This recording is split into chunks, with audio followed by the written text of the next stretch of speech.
One of the conversations that come up quite a bit in our practice is passing on assets upon death. We call it the legacy bucket. We're getting at two different groups. We've got one group of people who are saying, I have no plans of passing on any of my money to my kids or grandchildren or the people I care about or charities because I'm going to spend every red cent. And then we have another group that says, I'd like to give something, but I don't want to give too much because I'm worried about how the next generation will receive it and so forth. Either way, it's a gift. Either it's planned or unplanned. There's going to be a gift. If you've done it right, there's going to be money left over or assets left over. What have you seen or researched about how people are passing on assets and some of the concerns that are out there? One of the things that's becoming more and more common is the living legacy.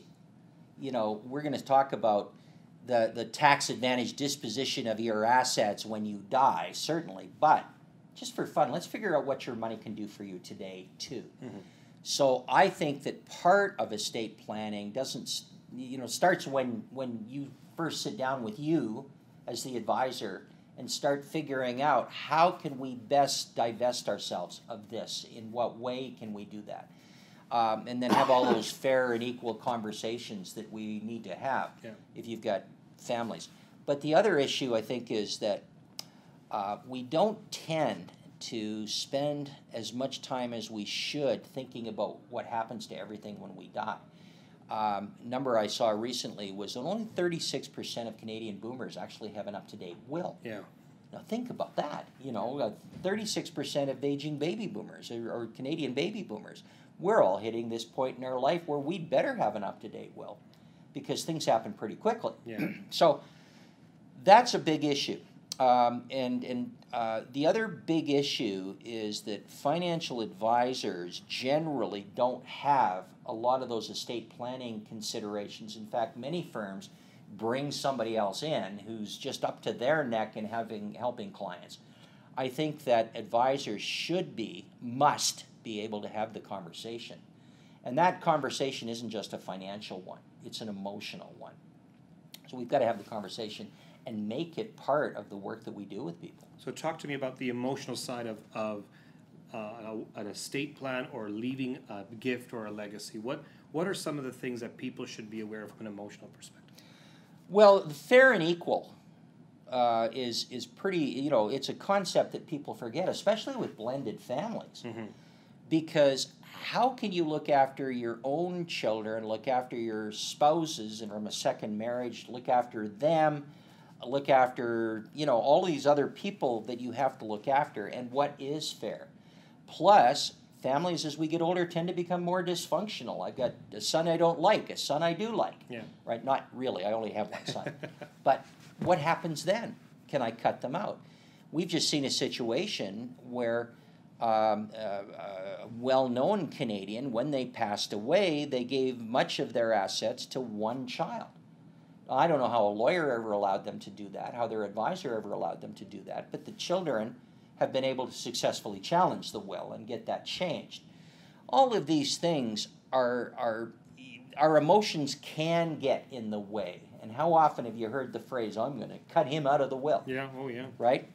So we almost have to become psychologists when we're dealing with people, and certainly coaches to help coach through what those issues are. Some legal, some emotional. Like just because you don't like the person doesn't mean that they can't come and challenge that will. So how can we make sure that everything can't be challenged? What are your thoughts about boomers making sure they leave some sort of lesson to be learned when it comes to the legacy? So it's not just gifting the money. We're talking millions of dollars that someone could inherit right away, phasing out over time so they can balance and learn about the money, or having different ways that they're passing money on as long as there's a lesson learned. I really like that. We have a situation where I know a lottery winner who won $20 million. And they have children they're teenagers, okay? They got two of them. And what they've done is that they have set up trusts for them from age 45 on. So nothing until age 45. Mm-hmm. Now, they may get some great holidays in the meantime, but nothing until age 45. I like the idea that you don't just give people a bunch of money. You think that one out too. I also like the idea that you put money aside for grandchildren to help them out. Yeah. But you don't make a big show of it. You just set some money aside so that you can be confident that they're going to be looked after, if that's what you want to do.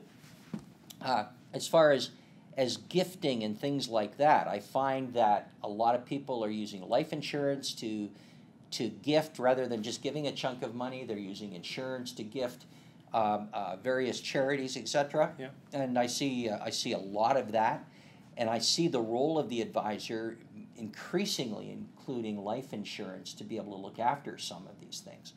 So there's many ways to accomplish what you want, but the discussion has to start with a thorough evaluation of what that actually is and what you feel is the best way to do that. And that discussion can't be me filling out a form, asking the question, and you give me a yes or no, and that's the end of it. Yeah. We have to discuss what's behind that. Yeah, yeah.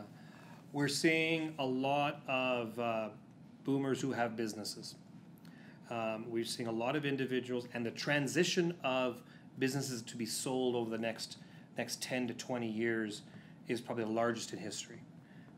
Some are calling it close to $1 trillion of transition of businesses that are happening.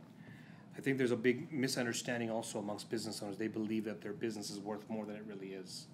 Similar to how we feel about houses. We think our house is worth more than what it really is. My concern about business owners is they've put their entire life, and maybe their entire savings, into that business, and it may not be the value they thought that they're going to get. Selling a business is like walking away from something that you've grown, you've built. Could be like your child in some cases. Let's talk about the emotional side of selling and transitioning from a business, and then we can talk about the financial side of it. Well, the emotional side is that this business is your baby. Yeah. You built it, and now you see it. Now you're trying to monetize it, right? You're trying to take it, sell it to somebody else, and move happily ever after. Mm-hmm. You get a lot of problems for the new owners because you refuse to leave. This is particularly true in a family business. Yeah. So there's issues there. But it's that emotion, that business is very much a reflection of who you are. I think you have to think that one out. The kind of person that runs a business and builds it is not the kind of person that is going to be happy going off into the sunset and never thinking about it again. That's why so many small business owners return to the workplace after a couple of years. Yeah. Starting new challenges, etc., because that's generally who they are. From an emotional standpoint with family business, you've got the issue of one family member may be involved in the business, and so, of course, you give the business to that person, and then you got to figure out, all right, well, how do I make it fair and equal for the other 3 children so that they still get the same mm-hmm. thing? You get conflicts where you get 2 or more children in the business now running it, and they don't want any part of you. They don't want you to be there, and you get that kind of conflict. So you've got to, again, you almost need a family counselor when you're going through this. Yeah. To do that. And again, remember that as we get older and we've got this business that we have just sold, we need something that we can put our arms around that's ours. And so we're not as likely to leave as we thought we would be. Do you think it's harder for business owners to walk away than employees to walk away and retire? Oh, definitely. Definitely. And yet theoretically, the employer or the business owner has more money to be able to retire. For the employee, it's hard to walk away if you like your job, mm-hmm. all right? So it's hard to walk away if the business owner likes running the business. Monetizing it is not the main reason why you should do it unless your circumstances are such that you think you should. Yeah. For the employee, if you've got a health issue, it's going to be easy to walk away. You don't like your job, it's going to be easy to walk away. But what about the person who's actively engaged in their job and really likes it? Yeah. You know, and we say, well, you're 65, you should retire, but I don't want to retire. Well, yeah, but you should. There's a law someplace. Yeah. So it's hard for some people to walk away, easier for others. The person on the employee side that I worry about is the person who is going to retire, but they don't know why. Their company doesn't demand that they walk away. Their company's trying to keep them, to keep the intellectual property. Yeah. And yet they retire just because they think that they should. And I think there's ways around that. Take a sabbatical, job share, any of those things you can do. But stay in the business as long as you can. Yeah. From the standpoint of the owner, there are some owners that want to continue to take interest. Now, you may leave the business because that may be part of it, but a lot of businesses need the goodwill that's involved. So an owner will leave a business, but the goodwill was all with the owner. Yeah. And so you don't automatically get that. That's an issue in your business. Yeah. For example, where a financial advisor retires, but all the goodwill was with the financial advisor, and somebody comes in and buys the book, and then all of a sudden, the clients leave because the mere fact that the original advisor left gives them permission to go. Correct. Right.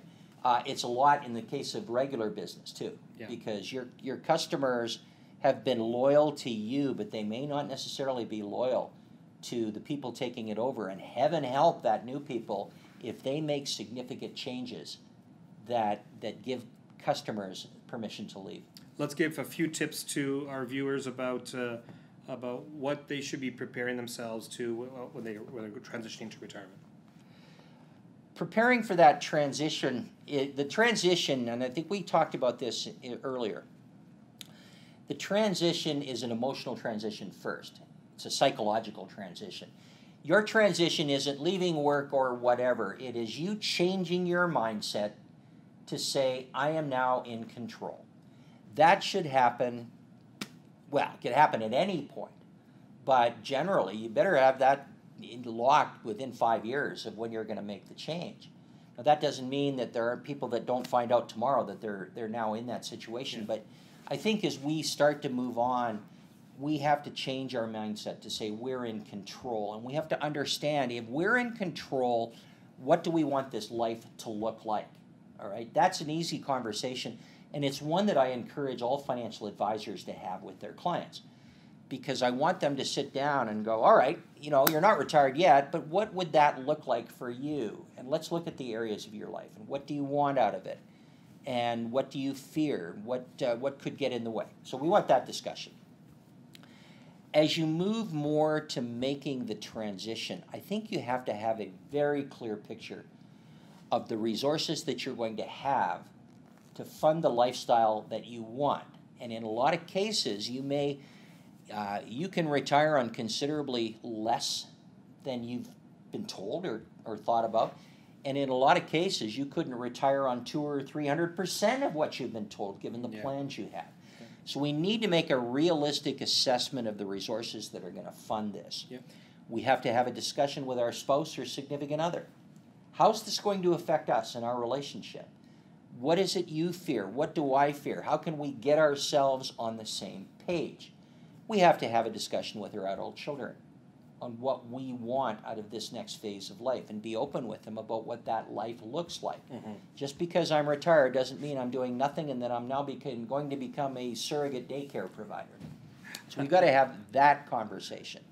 We have to take a serious look at our health because it's going to be a main driver. Can we actually do the kinds of things that we want to do as this enlightened person that wants to go out and do all of these things? And I think we also have to look at expectations. As we move into this next phase of life, we look at time in a little different way. You have to do as much as you can as quickly as you can and hope that you can do it for 30 years. You never put anything off. So I certainly want to see what the list is of things that you absolutely want to do. But the other thing I'm going to look for as a coach is what kind of balance do you have going into this next phase of life. So we're going to focus on what your life actually looks like as a balanced life. And then we can sit down and build a plan. But we're going to build an activity plan for 3 years. We'll build a longer-term financial plan to make sure that as we keep rolling over these 3 years that you're going to be looked after. and we're going to focus on putting money aside for healthcare or those expenses at the end of life, whether it be healthcare, as you and I talked about earlier, or it's going to be aged care, or looking after ourselves. It's going to be caregiving. Yeah. Those things that could go wrong, we've got to make sure we've got provision for that. The goal of planning ahead is to look at every variable and take any of the stress or worry away from that. And you know what? That's your job to help me do that.